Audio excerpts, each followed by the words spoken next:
우리나라의 궁중회화는 조선시대의 궁중회화를 얘기하는 건데, 조선의 궁궐, 왕실이죠. 궁궐에서 창작되고 궁궐을 장식하고 했던 그림을 총칭하는 말입니다.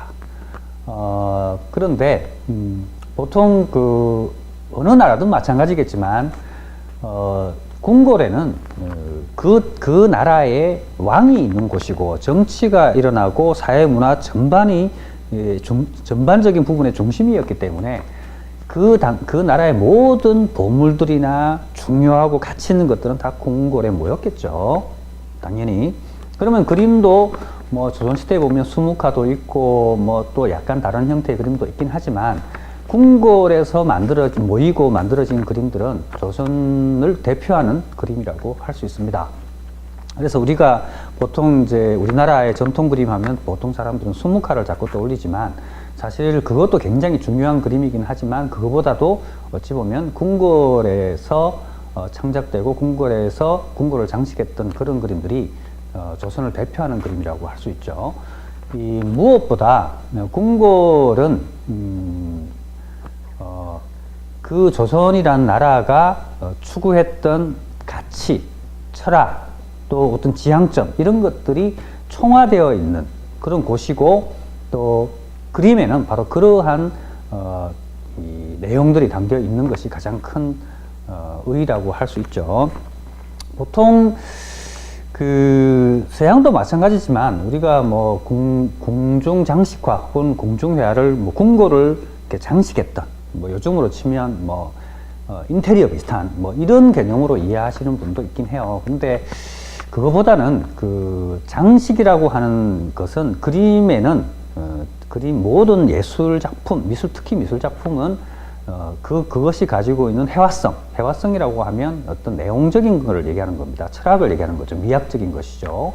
그리고 그 자체가 화려하고 화려한 색깔이 들어가고 어떤 사람의 모양이라 이런 것들이 들어가기 때문에 바로 이렇게 장식성을 가지고 있어요. 그러니까 이 그림에서 장식성과 어떤 해화성이라고 하는 것은 두 가지가 이렇게 붙어 있는 것이고 이것이 이제 분리되지는 않죠. 그러니까 특별히 장식화가 따로 있거나 혹은 뭐 해화적인 그림이 따로 있거나 이렇게 구분하기는 상당히 어렵습니다.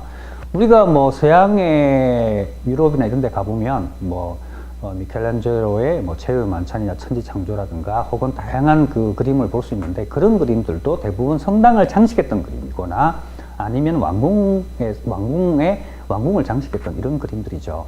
그래서 혹시 궁중회화를 단순히 회화적인 의미이 빠져 있거나 단지 궁궐을 장식했다 이런 그림으로만 생각하지 않기를 바라는 의미에서 말씀을 드리는 거고요.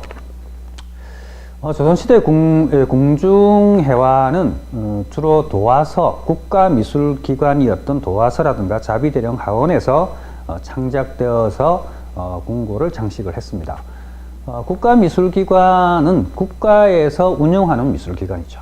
그 당시에 뭐 화단이라는 게 크게 이렇게 형성되어 있지 않았기 때문에 국가에서 보증하는 그리고 뭐 국가미술기관에 수속된 도화서에 수속된 사람들은 공무원이죠. 엄밀히 따져보면 국가에서 신분과 월급을 주는 그러한 직종이었고 상당히 어려운 시험을 쳐서 들어갔다고 하죠.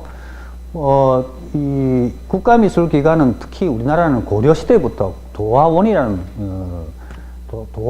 국가미술기관이 있었고 이것이 이제 조선이 다시 만들어지면서 개국을 하면서 초창기는 이제 도화원이라는 이름을 그대로 쓰다가 이후에 그게 도화서라고 하는 거로 이제 바뀌게 됩니다. 바뀌게 되고 또 영종조 시대에 오면 그 도화서 하원들 중에서도 다시 시험을 쳐서 이제 더 실력이 뛰어난 사람들을 모은 자비대령 하원 이런 것까지 발전을 하고요. 자비대령 하원은 이제 1800년대 말쯤 되면 이제 없어지는데 특히 이제 도화서는 끝까지 이 조선이 망할 때까지 이제 살아남는 조직입니다. 그러니까 조선시대만 얘기한다면 그건 520년간이 궁중 회화, 다시 말해서 국가미술기관인 도화서와 자비대령 제도가 있었다라고 얘기하고 거기서 주로 창작된 이런 그림들을 궁중 회화라고 이제 할 수 있죠. 도화서에 에 소속되어 있었던 하원들은 대략 뭐 굉장히 많이 있습니다. 뭐 한 520년간 뭐 수백 명의 하원들이 거기에 서 활동을 했는데, 우리가 알고 있는 대표적인 화가들을 본다면 단원 김홍도, 뭐 신윤복, 김덕신, 최북, 뭐 세종전으로 했을 때는 안견, 이러한 보통 교과서에 나오거나 우리가 대부분 한번 들어 봄직한 그런 사람들은 대부분 도화서 하원 출신이거나 도화서 하원을 지냈던 분들입니다.